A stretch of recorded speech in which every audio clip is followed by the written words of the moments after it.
Well, welcome everybody. It's good to have you all here. So my name's Chris. I'm on the product team here at Hona, and we have Taylor joining us from the sales team. Some of you guys may know a little bit about us.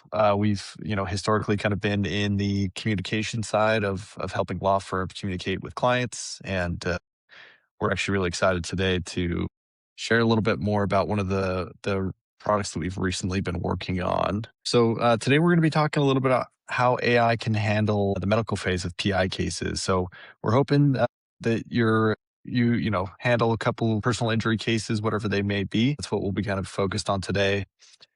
We're going to cover how some of the best PI firms run the medical phase and where they break down at scale, and then we'll take a live look at our most recent product release called our AI Care Coordinator, which kind of runs that whole kind of playbook for you of the medical phase of just really kind of staying in touch with clients and making sure that they're staying on track for treatment. We'll take about 10 minutes just to set a little bit of context, and then do a little live demo as well. We're always open to feedback, so like drop in the chat any questions that you may have. There's also a Q&A feature here within Riverside, so don't hesitate to throw any questions our way. As I mentioned, my name's Chris. I'll be kind of helping out here, but really we'll be spending a lot of time with Taylor, who's going to be kind of leading out this discussion. So from here, I'm actually going to turn it over to Taylor to start running from here. So thanks again for attending, and Taylor, the floor is all yours. Awesome. Yeah, thanks everybody. And glad to be here, and eager to get feedback, thoughts, questions, etc. in the chat. For a little bit of background, so I've been in, Hona is moving into kind of the AI world. Seems like everybody is nowadays, right? We have to, or we get left behind. I've been in AI for a little while now, and more specifically in legal tech. And what's been really interesting to me about where Hona is adding on AI is in this agentic communication layer that is really helping to drive kind of bottom line value for PI practices, right? So the headline here, right, is that so much of the value of a case is built during treatment.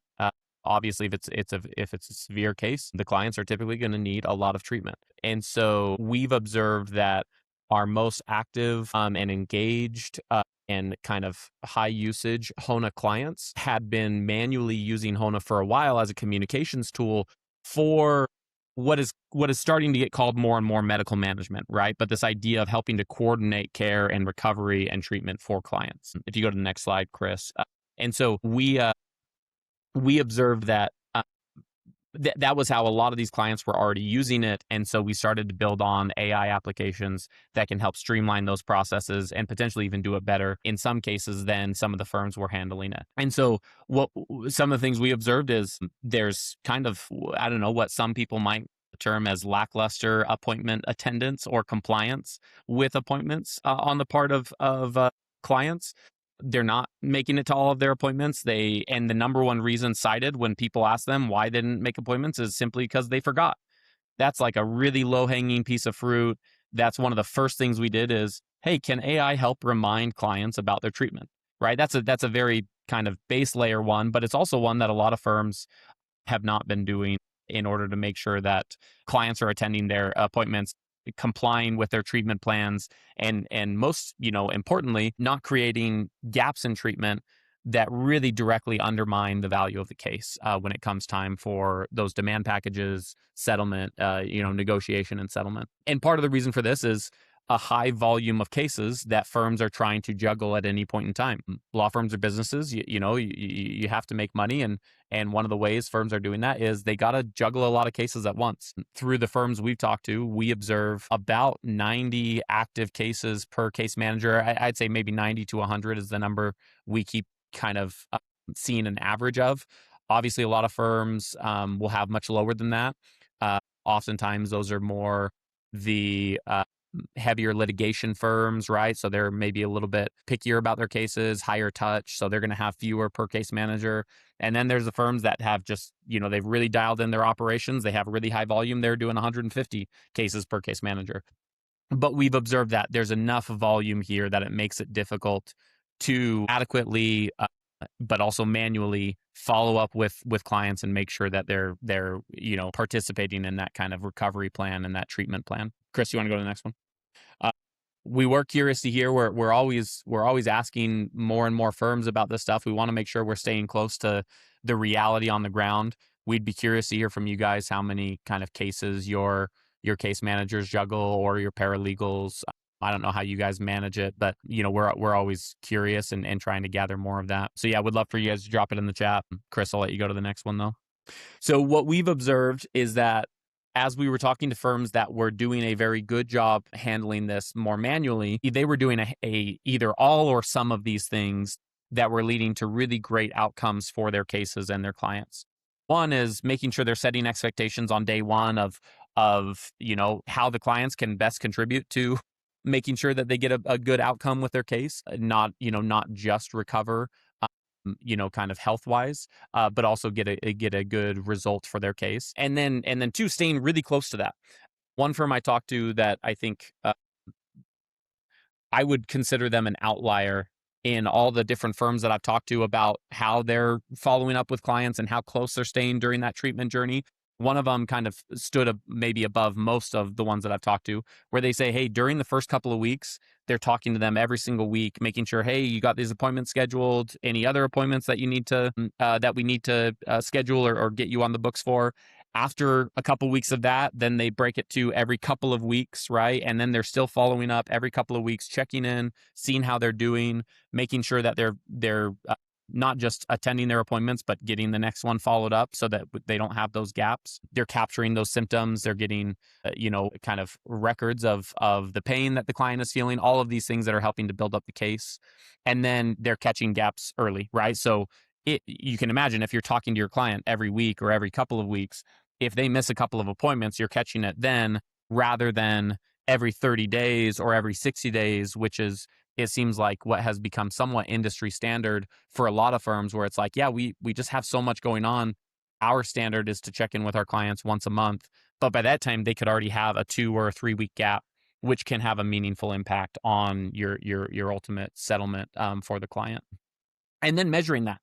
Very few groups in our experience are actually measuring as kind of a KPI or a metric for the firm what compliance looks like on the part of clients. Hey, are our clients going to these appointments? How long is this treatment journey taking? Are they following through with the treatment journey?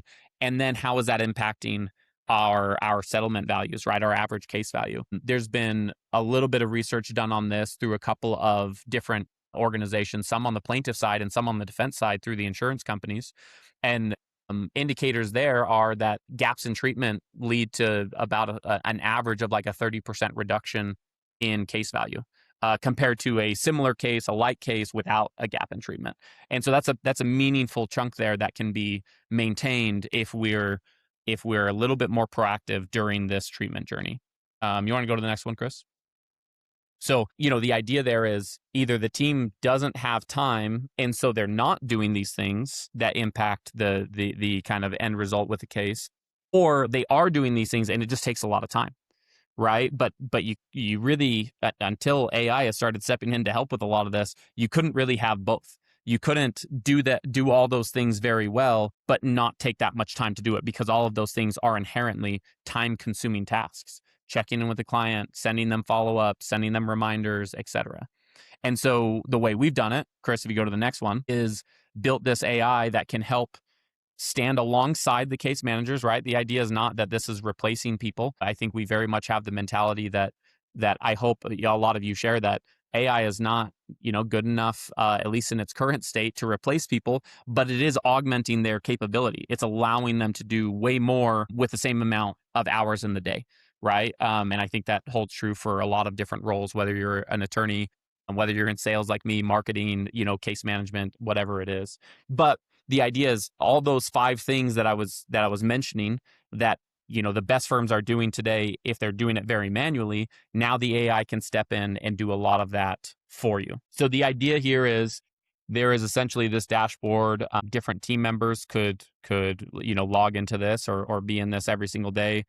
For those that are maybe unfamiliar with Hona, a lot of how our users actually engage with the platform is through our Chrome extension. So you can be in your case management system, whether that's Filevine or Smart Advocate or Clio or whatever it is, and you can have a kind of a breakout here. But the idea being, I can have my dashboard set and I can see what things I actually need to be involved in, and the rest the AI can handle for me, right? So I'm going to come back to this in a moment. But let's say you want to enroll a client in this care coordination, in this agent that will handle a lot of the communication for you. The idea is I can be on a page within my case management system. Let me refresh this since I went to another tab there. But I'm on this fake case here that we have as part of our, as part of our little demo environment, and I can just simply enable the case agent here. Now, I can do this as is. Maybe it's a brand new client. I don't have a lot of context. I can just enroll them in the care coordinator and it will start reaching out and collecting information about their treatment journey.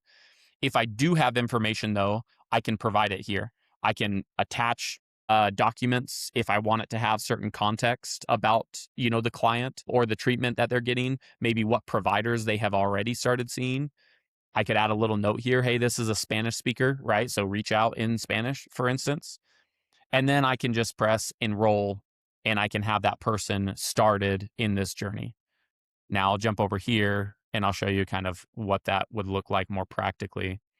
We've been using, this is an internal org with a whole bunch of kind of fake conversations going on. Let's see, let me search for him. We've been using Taylor, do Josh. you mind zooming in? So I pulled up a client that has already been enrolled in this care coordination. I'm going to scroll to the top here just to show kind of what this looks like. So you can see here, the AI reaches out, texts the client, introduces itself. Hey, I'm your AI care coordinator. I'm going to help track your treatment appointments and check-ins. When's your next medical appointment, right? So in the absence of any information, the AI starts to request some of this. Now, you can, of course, customize all of this. You can customize how you want it to introduce itself or how you want it to interact with the client. But the fundamental goal is the same. It is there to help, confirm, send reminders, even schedule appointments, which we'll show here in a second. But you can see here the client starts engaging with it. Oh, I've got 3 appointments this week. Okay, what time? 3, right? So it kind of goes back and forth here. And then this is our first example of where it's going to pull a human into the loop. It sent a reminder and it said, hey, did you make it to that appointment today? Right. So after it collected the information, it sent the reminder beforehand. No, I didn't make it. Okay. It responds just to keep the conversation going, say, okay, I've marked that. I'm going to send you a reminder for your next one. But now it's escalated something. So now the case manager can step in and the case manager doesn't need to be involved in all of the kind of mundane, a little bit more logistical back and forth. But now the case manager or the team member at the firm can get this notification saying, oh, they've missed an appointment. Maybe I should step in. And here, this text is actually from the case manager. Hi, Josh, this is Alex, your case manager. Saw that you missed that appointment. I wanted to check in, see if everything is okay. Right. And so it allows you to step in or your team to step in during the moments that really matter. Now, I'm going to hop back out of here for just a moment and show you with these settings, you guys can also customize the escalations, right? So that's what we're calling these notifications that get sent out. So for instance, the first one on this list is escalate to our team when a client misses a scheduled treatment appointment. We've got enough firms using this now that we've seen what what are the most common objections, and we just have templates for you guys to use, but you can also customize your own. You can create your own escalations of, oh, I want my team to be notified if they tell me that they are done treating. I want my team to be notified if they tell me they go to a provider that I am not aware of or a provider I've never heard of, right? And that leads in kind of this next component. You can have your provider directory here, basically a list of providers you work with, they take good care of clients, right? You've worked with them in the past, and you can have this directory. So as the AI is gathering information, it can also send you an alert. Hey, they're going to their rehab, but they're going to a physical therapist, right? That is not part of our list, right? One that maybe we're unfamiliar with. And then you guys can find out why. Okay, why are they going there? And that's fine if they are, maybe.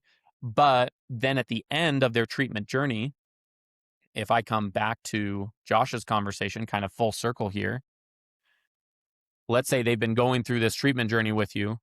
I can toggle over here, and now I have this calendar and this basically whole treatment schedule of all the appointments they had and which providers they had it with.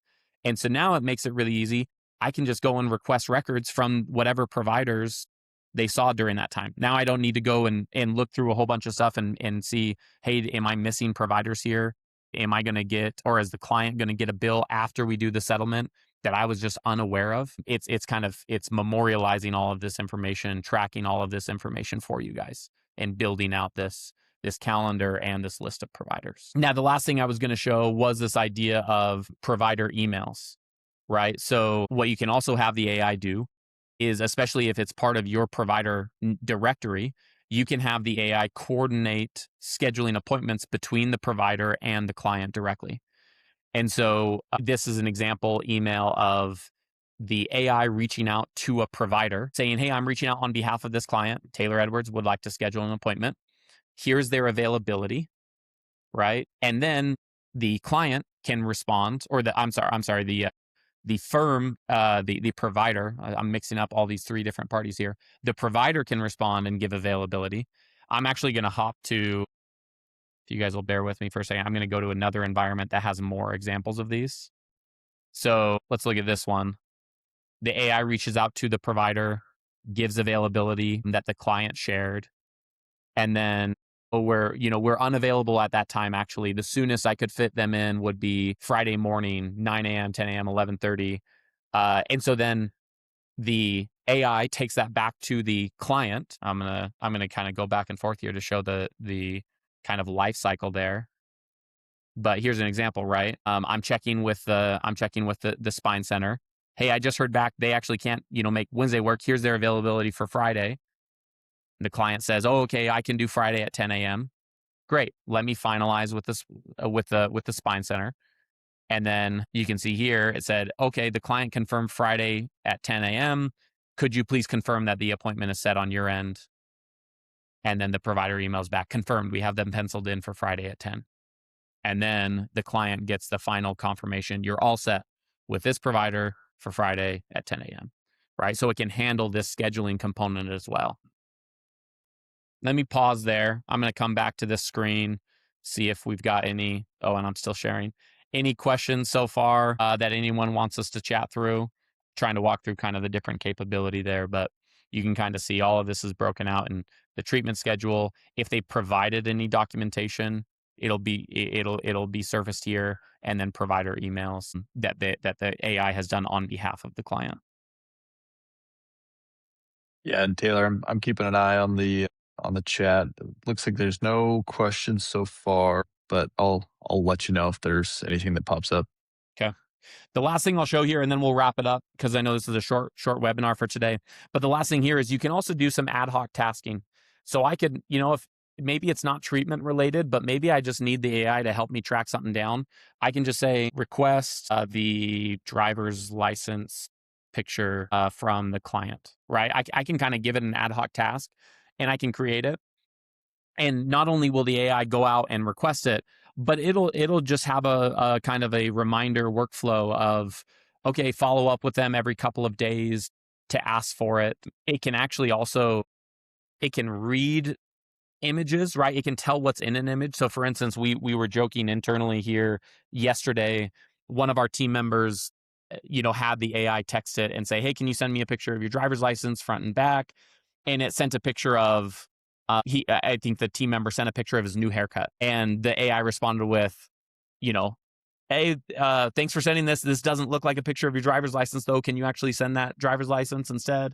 And so it can help just do some of this manual tasking for the team as well when it relates to this. To maybe come finally full circle here, I think part of the idea is in doing this, one, it makes sure that the team is doing really high quality kind of medical management that the team may have not had time to do before.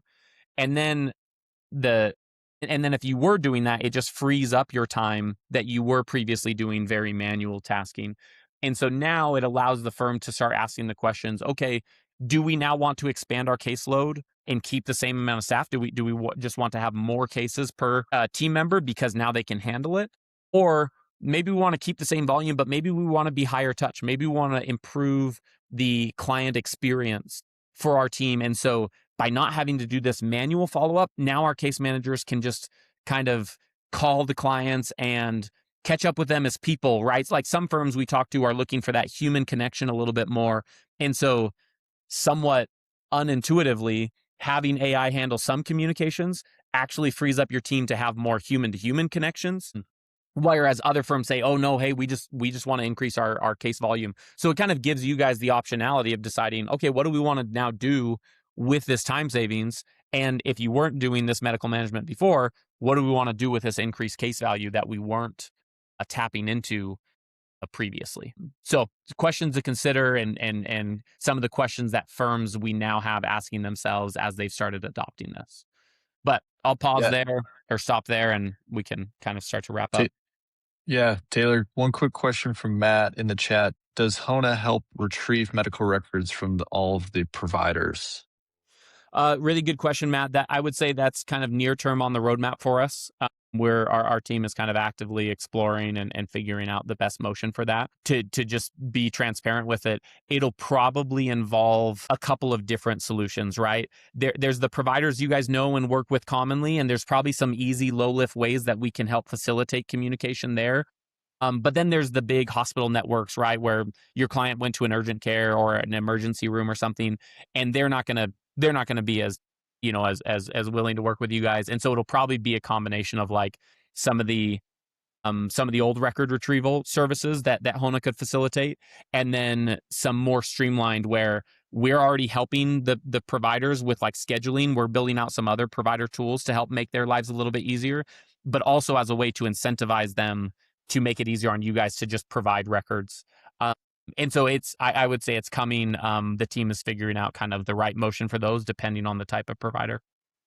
Hopefully that let me know if that doesn't make any sense or anything, but yeah, that's kind of how we're thinking about it. It's definitely top of mind. Yeah, great question, Matt.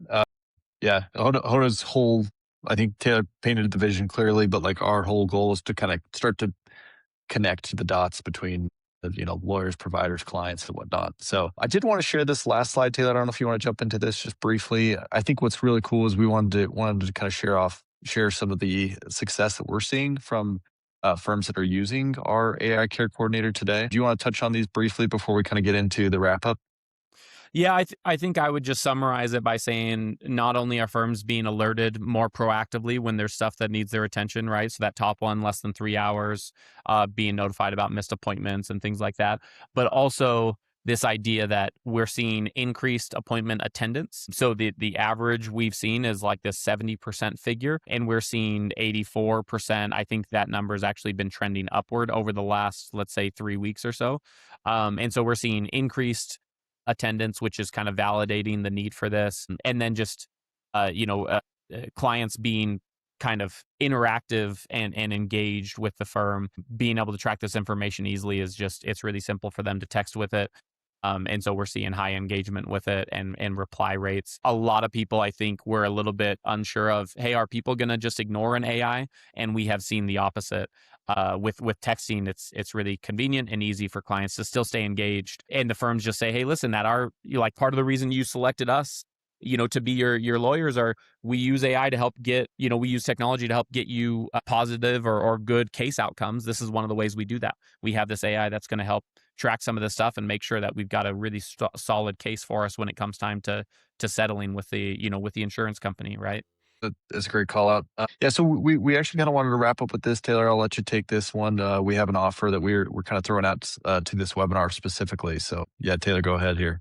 Yeah, simple version is we understand that AI generally is new, but AI handling communications is certainly new. And so we're letting groups try it. There's really no obligation. We can basically set you up in, your own little agent, and it can you can play with it. You could even test it on a couple of cases and have it handle this communication. You can get a feel for it yourself before deciding if you want to actually kind of go through training your team and implementing something, right? There, no matter how simple a software is, there's always some kind of lift there. And so we want to let people test it before they go through a full commitment. And then even beyond that, we're also just billing this monthly so firms can use it pretty flexibly. We are trying to take the motion of not locking people in which it seems like more and more legal tech companies are trying to do. Hey, you have to sign up for a year, you have to sign up for 3 years, you have to, you have to commit to all your cases. We are trying to take the motion of let the value speak for itself. So letting people try it for free, but then even after they start paying for it, continuing to use it on a monthly basis to make sure that it's proving its value consistently for you guys. So we would say, let us know. We'd love to chat with you about it if there's interest in trying it out. Yeah, and I actually just put a poll up. If you would like someone from Hona to reach out about this, let us know. You can just fill that out in the poll, or if you're interested, email us at webinar@hona.com. And then I think we're kind of at time, and that's wrapping it up. I guess Taylor and I are happy to hang out for a few more minutes. Any other questions that we can be helpful with and better understanding kind of what we're doing here at Hona? So yeah, feel free to drop any questions you have in the chat. Awesome. Thanks, Jose. Or potentially Rochelle. I don't know who said it. Just kidding. Thanks everybody for joining. Really appreciate your time today. We'll be doing these more often. So both of us. Yeah. Right on. Yeah. Thanks, Thanks, Jason. Thanks everybody. for attending. All right. We'll end for now. Thanks everybody. Have a good day. We'll chat with you again. See ya.